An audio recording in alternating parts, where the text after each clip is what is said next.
Hey there, welcome back to M Angel Says. I'm M Angel and I'm so excited. Oh my gosh, we are back for another season, Bachelor Nation, of The Bachelorette this time. If you've been following this channel, you know that I love The Bachelor, that I'm part of Bachelor Nation.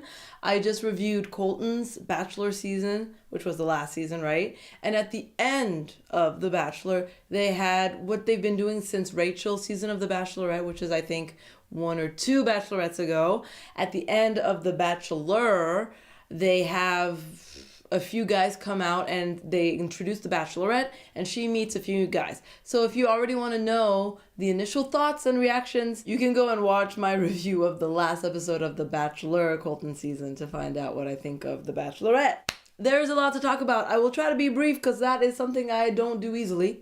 But let's get into it. Hannah has a hard time expressing herself, it seems, because, as she says, self-proclaimed perfectionist. So she's always in her head. She's always calculating what's coming out of her mouth, how she's presenting, how she's looking, and it just like slows her down. Let go, girl. Let go. Just be yourself. Choosing her as the Bachelorette, I was confused, but if they want to make it entertaining, they couldn't have gone with a better Bachelorette. First of all, I love the B-roll montages at the beginning where she's like walking through wheatgrass, standing by a bridge. You know, the weird things that they make them do as they have voiceover talking about, my whole life I've been alone. I'm looking for the one. And she's actually like, tries to be B-roll and then she just stops and she's like, I don't know what I'm doing. This is ridiculous. She like calls out the situation and the unnaturalness of the positions we put her in, which I thought was very endearing and adorable and real. And the fact that they're showing us these moments with her adds to her authenticity. So they also know what they're doing. They're presenting a Bachelorette like they've never presented before. I don't know if Hannah's actually friends with Katie and Demi, but it was nice to see them. Let's just dive into what we came to talk about, which is the men's. The first one presented, I think, is my love. Like, she better reject him at some point so that I can slip into his DMs and snatch him up. Tyler, the construction worker from Florida, and also slash flash dancer. Oh my God. When they show him getting footloose, it looked kind of awkward, but I love that he loves to dance. He's gorgeous, like a Greek god, like, anyways, my type, so I don't know about you, but I don't know about me. Tyler is one that I got my eye on. And then they follow up with Peter, Mr. Wholesome Skybird boy himself, whose father is a pilot, whose mother's a flight attendant. First of all, oh my gosh, can you just imagine how they met? You know what I'm saying? Getting them little air miles. He looks sweet and boy next door-ish. But he's like the boy next door who's never next door because he's always in a new country. So hard to snag, but delish. I love him. I'm already like, oh, Peter, Tyler. Okay, when they presented those two, I was taken. Mike, portfolio manager. I'm sorry. He was wearing pants in those shots and I don't know, outfit-wise, he seems very tall and doesn't seem to know how to dress for his body, but I'm like, he's American, so give him that. They don't understand fashion. I mean, we'll see. He's kind of weird, but he seems very sweet and raised by women, so you know he's got a lot of respect. He's got a sweetheart. He seems to be a little bit goofy, and that's what Hannah needs. Then you got Joe the Box King, like Joe the Grocer. You always have to have that, like, Italian American or I don't know what gimmick. I don't know. I don't see it for Joe and Hannah. Then you have old Matt Donald who has a farm. There are too many jokes that it's just so obvious that I don't even want to go there. Yes, his name is Matt Donald. Really, parents, at least they have a sense of humor. Gotta love them for that. My sister was like, so he's the abnormal one because everyone in his family seems to be deaf or hearing impaired, and then he can hear and speak. So it's like, you're the odd duck in your family. That's funny. He did get excited about that roll tide thing, which, can we stop with the roll tide? We get it. Your Tuscaloosa, Tuscaloosa, or whatever, your city has a slogan. Wonderful. Can we move on? Connor J is like so proper. He's a sales manager. He's so like corporate good boy. I don't know. Maybe. he seems like he has it two together for her. In that sense, it's not gonna vibe. He doesn't have a crazy to him, and she needs that like little dash of crazy, or someone who's gonna know like how to Jeep wrangle her down to earth, ground her a bit. We'll see. Luke P. Oh my God, his introduction. Luke, we saw him. You know, he's one of the first guys who met Hannah during the live event. I was already iffy about him. I have strong reservations about Luke because he came off looking very calculated and unnatural on that stage. I felt like he was there for the TV and not there for her, because the way he was intensely delivering his lines to her, it was way too like One Tree Hill. I don't know. I just wasn't buying it. And here in his presentation, I was like, he's 24. Looking for love, okay, please. Looking for marriage, don't buy it. And he said, I know I was hot. I took advantage of that in college. And then I found God in the shower. I'm not really buying that whole thing. I mean, maybe, I'm not saying it's not true. But there's a lot to him that just feels like, I don't know. Then the whole montage of him and his niece hanging out with baby girl. Boy got thug appeal. And I'm a girl who likes thug appeal. So I like his little, like, you know, white t-shirt with the gold chain. Hello. Okay, it was so funny. When I was looking at him with my sister, she was like, he looked like Justin Bieber on steroids. I was like, he looked like Schuster from Glee on steroids. He looked like the guy from Saved by the Bell on steroids. Jury's out for him. He's a hard one to read. But that just points out to him, I don't think, being genuinely himself, because he's hard to read, because I'm getting mixed signals. Maybe I'm overanalyzing him, but that's just what I'm getting. I don't know about you. Okay. The first interactions between Hannah and Chris, he's asking her questions. The editors must have had a lot of work to do to make her sound coherent. And you see Chris looking at her like, so are you ready? Uh-huh. Get that sentence, girl. And she's just like, it's such an experience. I don't know what to expect. I'm so nervous. And it's like, woo. Get there. And the hug he gave her was like, oh, girl, you don't know what you got into. I don't know what we got into. This is going to be a long season. Woo, Garrett, a.k.a. Pimples. Rude, I know. But those selfie shots of him, he had the acne flaring up. He must have been nervous. And maybe it's the type of person who gets triggered.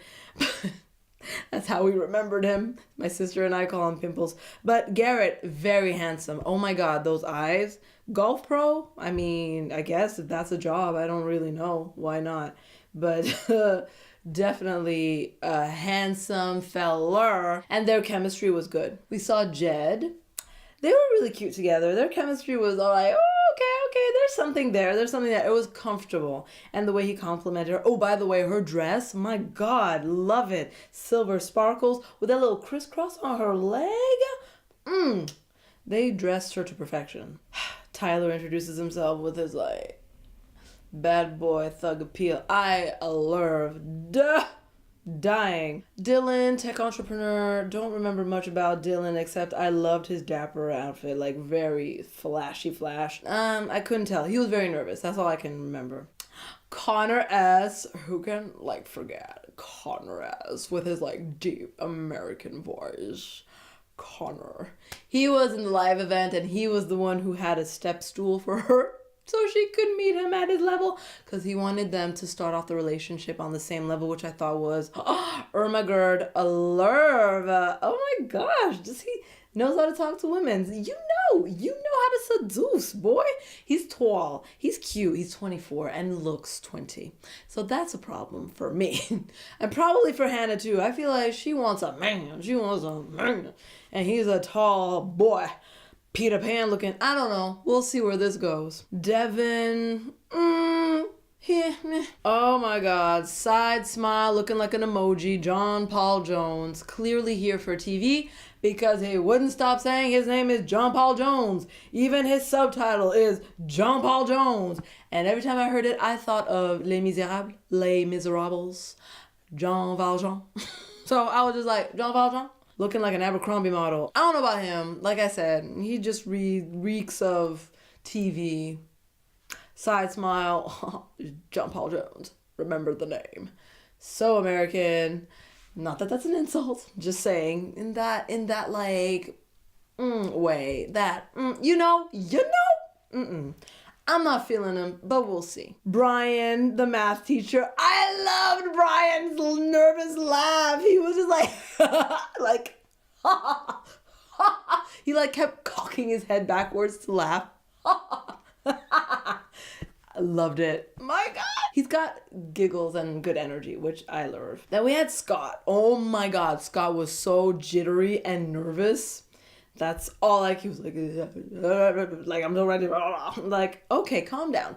Breathe. Shall we breathe? Scott. Moving on. Mateo looks like a tall glass of water. Hello, sir. I don't know what his origins are, if he got some Brazilian in him or what, but Irish. I've got my eye on Mateo too. Hello, sir. Nice. I can't believe he's 25. 25? Have you said what? He might have, there might be something between them. I couldn't read, but there's like a little something. There's interest. I thought it was really funny how Hannah in her little confessional was like, oh, it's so cute. They're so nervous to meet me. I can't believe they're so nervous to meet me. I'm like, well, you know that they're not nervous to meet you, right? You know that they're nervous because they're on national TV. I don't want to take her shine away or disappoint the girl, but I doubt that they're nervous about meeting Hannah. Really, come on. We had Darren, who had looked like that hair was glued on. I don't know what was going on with his hair. Didn't feel the connection there. Tyler G, very intense eyes. I love he's a psychology graduate student. He looks like he got a little bit of psycho in his eyes. Like, it's like a little bit of intensity. That's good for Hannah because she got psycho in her eyes, so that might actually be a good match. We'll see. Hey, he's a psychology major, so he can fix her, help her. Might actually be a match made in heaven. You had Thomas, pro b-ball player. I thought, okay, what are you doing here? That's random. Off season, I guess, bored. Then the box. I didn't see it coming. It didn't click until he popped out of that thing. I was like, of course it's Joe, the box king, would come in a box. Of course he would. I just sighed. I mean, it's cute and he had good energy and he's like excited and she loves that. She loves the effort that they put into it and she's a good sport. So, it caught her eye, but oh my God, Joey's from Bethesda, Maryland. I went to school in Bethesda and my high school was in Bethesda. So I was just like, Maryland, Bethesda boy, he's a homie. So I'm rooting for Joey just because home, my man, but also because face, hair, body, snatch. I hope he gets kicked out soon so that girlfriend here, he's 33 plus. He's like, good for me, Joey. Hey, I thought it was kind of weird though that his little gimmick, I was like, okay, first of all, the baby basket, you would have me climbing a fence. Like Colton jumped that fence. That would be me at the sight of a baby basket. I'd be like, hold that thought. Yoink. I'm not the one. But then he pulled out a Moet bottle or something of wine. And I was like, so are you saying that this is how our child will begin as a drunken accident? Too many mixed signals. Joey, what? Why would you do this? Boy, you a financial manager. Do better, Joey. Then we have Connor J, who meets her. Connor, I don't know. Who's in charge of his hair? Don't want to be that girl, but someone needs to help him. Cute. It was cute. Oh my God. Ryan. I love that they said roller boy. He came on rollerblades. He could barely rollerblade. Boy, why you doing this? I guess to stand out, but entertainment value is all I got to say. Hunter, it's funny. My sister was like, oh, is that his job? I was like, no, it's his name. He's a pro surfer. He looks like he could be a hunter part-time, hunting, I don't know, geese and pheasants, animals that fly. Did he like 50 Shades her? I didn't understand what was going on with that blindfold, but whatever. Okay, Hunter. Trying to begin the chase early. Oh, then we had the worst of the worst, Grant. If Michael Bublé lost everything, including his vocal cords, and 20 years down the line, fell into a batch of hot dogs and beer, Grant. And the editors are petty. And I love the editors because they know what they're doing. They put his job title as unemployed. They couldn't even put like entrepreneur. No, unemployed. And he came eating a hot dog with some like mustard bottle, looking disheveled, like he just crawled out of the streets and stumbled onto the set. Honestly, I don't know. Was this man actually signed up for The Bachelor? Or did you guys just find some vagrant because one of your men dropped out? Because really, he's that weird drunk uncle that everyone laughs at the party, but secretly, silently pities. Yeah, and that's kind of like,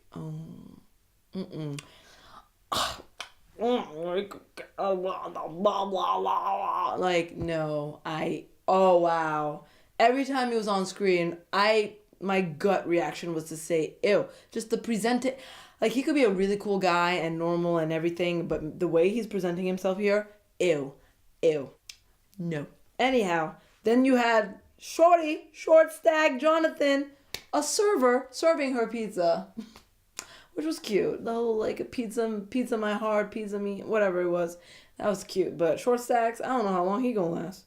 Then we have Kevin, who looked like, what his name? The one, the blue-eyed psychology grad. Kevin looked like him. So I was like, wait, who is whom at some point? Me and my sister were like, oh, is that the grad? No, it's not him. It's the one that looked like him. Kevin is also behavioral health specialist. Not sure what that means. Sounds like a made-up title for like nutritionist or something, but he's handsome AF. So I'm curious to see more about Kevin.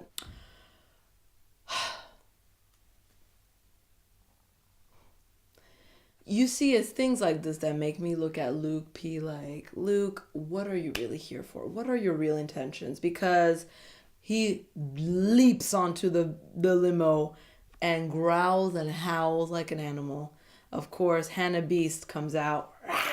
Right back at you, boy. What you want? It's either I'm doing this for TV or I know that you've got a wild side, and if I mirror you and I act the way you want, you're going to pay attention to me and you're going to want me back. So it could just be psychological manipulation. Then we have another Luke. I can't believe he's from DC. Like, he's not from DC. He sounds like he's from like Tuscaloosa or whatever, Alabama. He got a little southern charm to him. Hey, DC, that's my hood. He's cute and proper. Really? Politics though?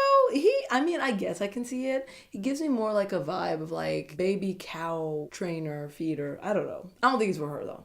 Dustin again, also from the live event that she already met. Also, I don't know about those two. Je sais pas. Je ne sais pas. We'll see. Cam, her little favorite, coming out with his rose, because you know he's already safe. He got that rose at the live event months ago. How he kept that rose intact? Is it real? Or did they take it back and for the shoot they put the rose back on him so it would be a fresh one? Unless they're all fake roses, but I think they're real because I think in one episode like a petal fell out. So just saying, it's probably not the same one, but he has a rose. He's safe. Of course, he comes out rapping because that's their thing, right? He raps for her and it makes her happy. Old Matt Donald. See, I can't. See, he should have come with some McDonald. That would have been memorable. And feed your girl. She'll be happy for life. And he came on a tractor. Sure, I guess it's consistent with his whole Donald theme. Chasen, pilot number 2 as we called him. So Chasen talks about how he has a uniform. All women love a man in uniform. I don't know if any women don't. I guess it depends on the uniform. Ooh, I know this is random, but I'm in Paris right now. I don't want to say garbage man because that's like vulgar. The street cleaners, the street custodians, they have these green jumpsuits or whatever. Jumpsuits sound like they're prisoners. They have these green ensembles. It's so fashionista, and some of them are really, really gorgeous and athletic, and I'm just like, man in a suit, I am looking at you. Oh, and the cops here. Don't get me started on what the cops wear. Oh my God, the number of times I've tried to get arrested because they are looking snatched. Yeah, oh my God. Well, France, fashion, they got it on lock. It's amazing. Back to this. So yeah, Chasen didn't come in his flight captain suit. Peter did.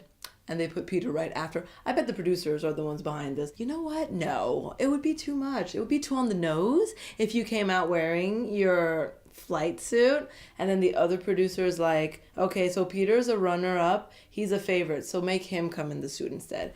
You know what, Peter? Maybe you should come in your uniform. Girls love a man in uniform. Maybe even give her one of your turtle doves. It's a Home Alone reference. He gave her one of his wings. Adorable, classy, smooth, cute. Yes, that's how you win a heart. And that's our men. Those are the men. And then she walks into a room with all these 30 men. It's 30, I think so. Staring at her with eager eyes and all that testosterone in one room. Sausage fest. Woo, that's intimidating. A little comment on what Hannah said to the men. She came telling them, I'm not perfect. She's like always leading with her flaws. And I think that's just bad marketing, first of all. And second of all, points to a broken person.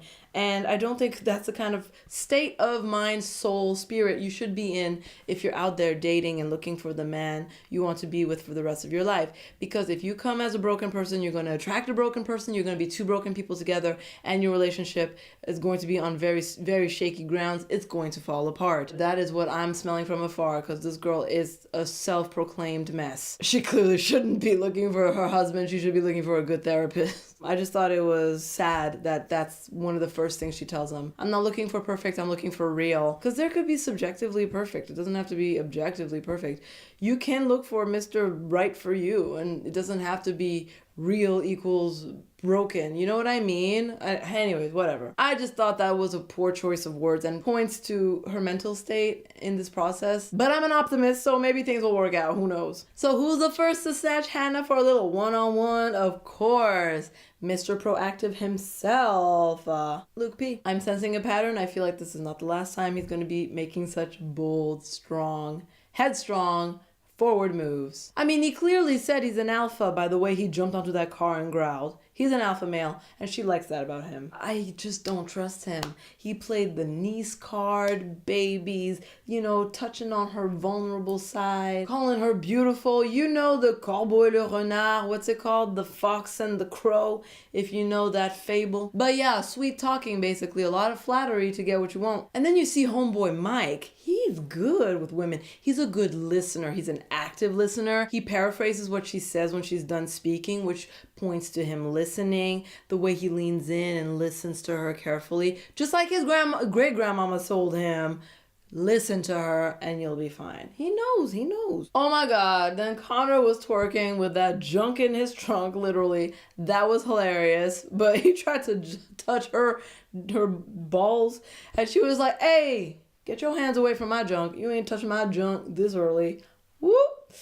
Woo, faux pas right there. But it was cute, I guess, her Hannah Bachelorette party. I like activities as a Sagittarius. These are up my alley. It's a cool and fun way to like release the pressure and to get to know someone and talk while you're doing something mundane or fun or silly to really break the ice. Cam came in strong again. She was really happy to see him. She was glowing with him. She really likes Cam. He was going in for that kiss. You could tell. Oh my God. The way he was staring at her while she was talking, it was like all he could think was, I just want to kiss you. It's like, are you going for the double rose? And then he admits it himself. I'm going for the double rose. Yes, you are. Jed, guitar. He serenades her. Smooth move. I am also a sucker for a musician. She likes an alpha male, a man who can do things. She like swoons. She was swooning for him. It was cute. I mean, his singing didn't particularly impress me, but the fact that he is singing for her, that is impressive. So boys, pull out your guitar, pull out your SoundCloud, your rap mixtape, impress a girl. I love having Demi and Katie snooping, reacting, basically watching this like it was a reaction show. It was just like so funny. Apparently they were on the stakeout for a dude with a girlfriend. Peter is smooth. That boy's got swag. But he also, once I noticed, he has like a very small mouth. He has like baby lips and a baby teeth and like a baby mouth. He looks really young, actually, if you stare at him long enough. Apparently, Mr. Fidgety is Scott, the one with the girlfriend. And this is when I saw a side of Hannah that we don't get to see much of, when she was like, come here, telling him what to do, follow me, we need to talk, when the girls told her that Scott has a girlfriend that he was just talking to Monday and said he would see her after the show, I mean, keeping her on retainer, I loved how Hannah confronted him, didn't back down, called him on his bluff, and she was like, this is bull. You're not making sense. This is incoherent. You're saying one thing, but you're doing another. How do you have a girl that you were talking to Monday? And he was kind of like, well, yeah, but I mean, no, but I mean, yeah. Trying to make sense of this. It didn't make sense what he was trying to say. It's like, sure, maybe you were dating someone before signing up for the Bachelorette, but that's not what we're talking about.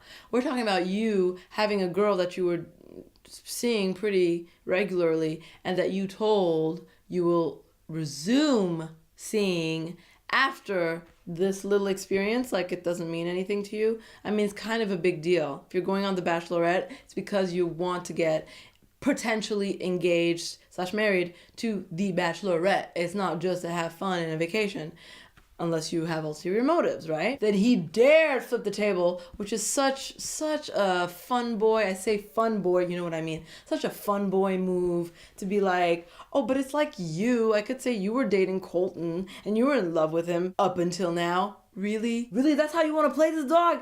You want to play this like this? You want to flip the tables on me? You're fired. Yeah, I'm glad she cut him because he wasn't making sense. He was trapped and it was clear he was cornered and trying to, weasel his way out of the situation. Trash, we don't need him. Of course, now she's shaken up by this experience, right? And she needs a moment, and this takes away time from the guys who are actually seriously trying to pursue her.